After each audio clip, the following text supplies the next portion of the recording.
guys, what's going on?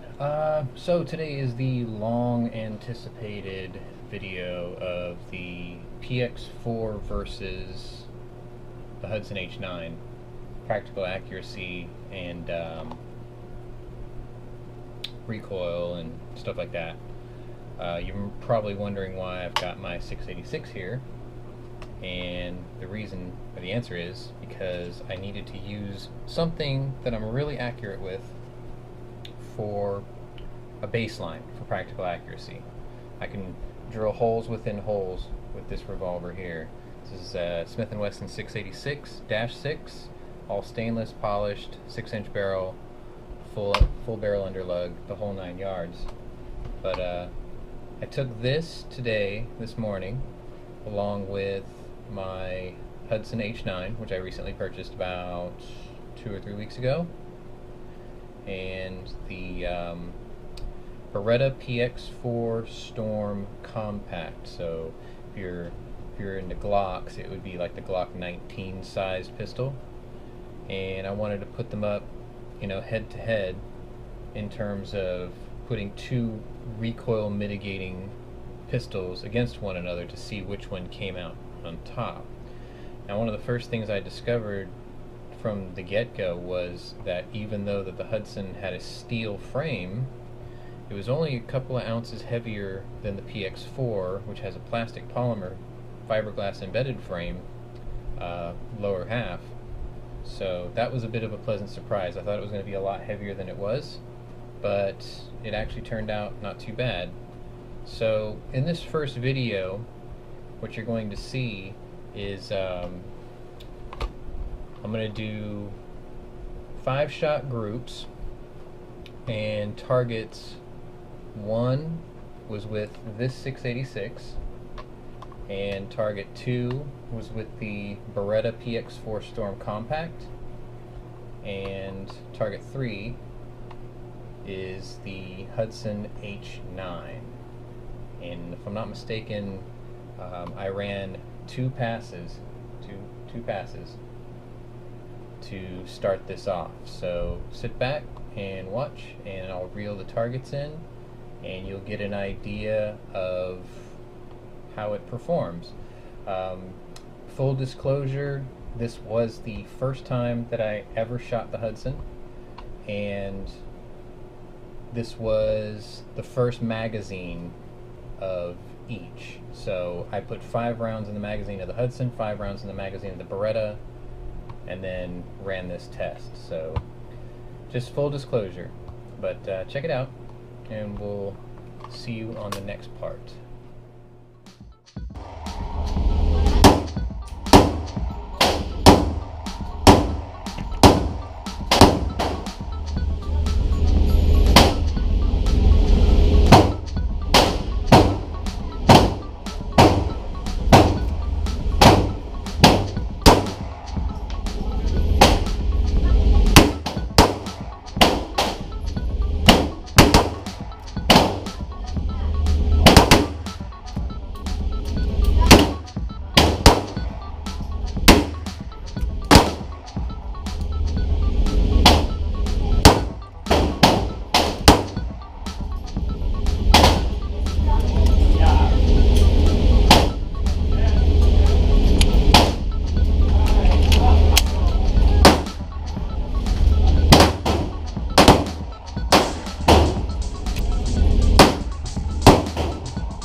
so as you can see, 1 and 4 were obviously done with the 686. Punched 5 really clean holes. Target 1 actually had a hole within a hole up at the top of the number 1 there. 2, with the Beretta, shot a little bit low. I typically hold with a bullseye hold. And then 3 was the Hudson, which I think I had the 1 flyer at the bottom left corner. And then 4, 5, and 6 were just, you know, a second run of both, and those were both done with the Freedom Munitions 147 grain jacketed hollow point here, which someone told me is an extreme bullet. So the next video, or the next part, I should say, is actually with the recoil. So we'll see what the perceived recoil looks like between 686 firing, you know, full bore 357 Magnum versus the Beretta PX4, and last with the Hudson.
Okay, so as you can see, obviously the 357 kicks up a little bit more than what you'd expect compared to, well, no, never mind.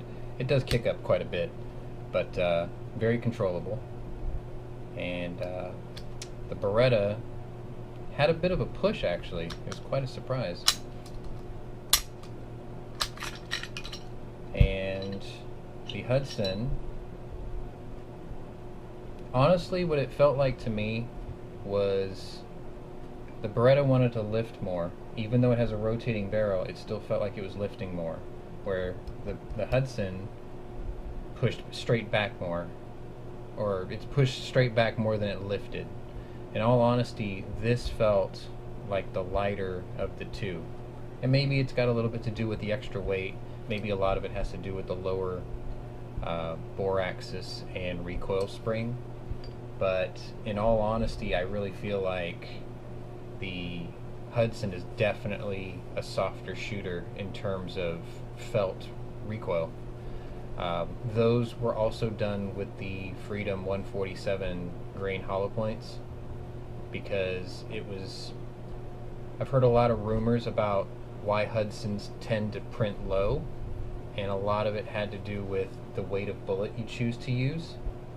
But so far, for me, the 147s worked perfectly fine with a bullseye hold. So after you saw the practical accuracy, that's kind of the impression that I got, is that it actually feeds the heavier bullets much better. So that's what I'm going to typically roll with.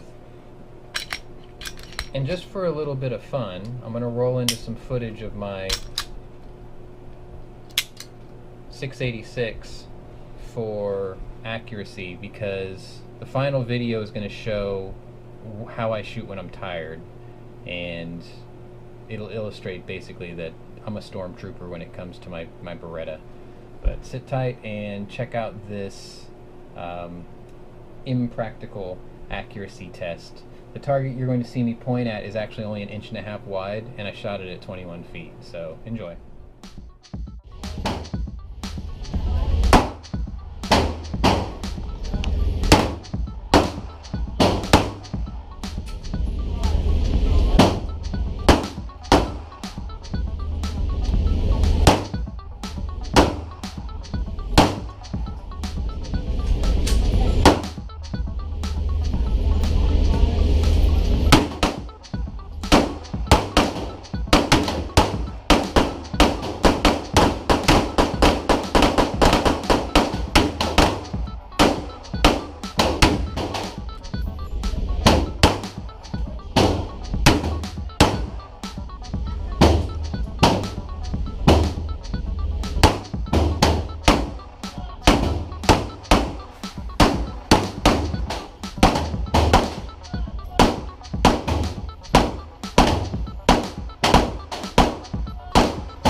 you have it.